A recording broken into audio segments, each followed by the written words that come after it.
Shalom saudara-saudara yang saya kasihi. Kita baca di dalam kitab Nahum pasal 1 ayat 2 dan 7. Tuhan itu Allah yang cemburu dan pembalas. Tuhan itu pembalas dan penuh kehangatan amarah. Tuhan itu pembalas kepada para lawannya dan pendendam kepada para musuhnya. Tuhan itu baik. Ia adalah tempat pengungsian pada waktu kesusahan. Ia mengenal orang-orang yang berlindung kepadanya. Ada orang yang mengatakan bahwa Allah dalam perjanjian lama itu pembalas, pendendam, dan langsung main hukum saja. Tapi kalau Allah dalam perjanjian baru itu penuh kasih. Orang yang berpikir demikian bahwa Allah dalam perjanjian lama dan perjanjian baru itu berbeda, ia belum mengerti tentang sifat dan karakter Allah yang sesungguhnya.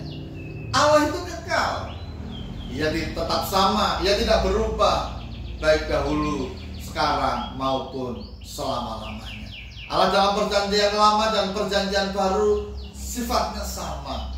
Kalau Allah dalam perjanjian lama itu menegakkan keadilan, yang berdosa dihukum. Kalau di dalam perjanjian baru Allah menyatakan kasih-Nya supaya orang yang percaya Yesus diselamatkan. Dua-duanya ini melekat di dalam diri Allah. Sama seperti satu keping mata uang yang terdiri dari dua sisi. Demikian juga dengan sifat Allah. Ada dua sisi, sisi keadilan dan sisi kasih. Dua-duanya berjalan bersama. Artinya apa? Artinya bahwa kasih dan keadilan Allah itu berjalan berdampingan.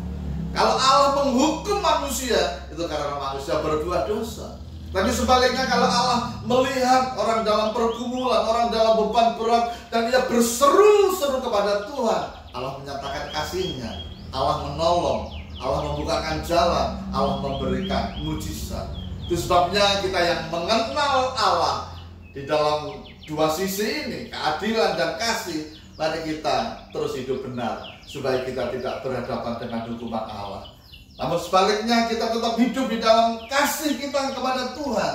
Kita menyerahkan hidup kita kepada Tuhan supaya kita bisa mengalami wujud kasih-Nya yang senantiasa memberikan pertolongan kepada kita. Jadi kita harus ingat sifat Allah itu sama. Keadilan dan kasih berjalan berdampingan, ada di dalam diri Allah. Tinggal kehidupan kita. Kalau kita hidup dalam dosa berhadapan dengan keadilan, kita berserah kepada Allah, kita hidup di dalam kasih Allah.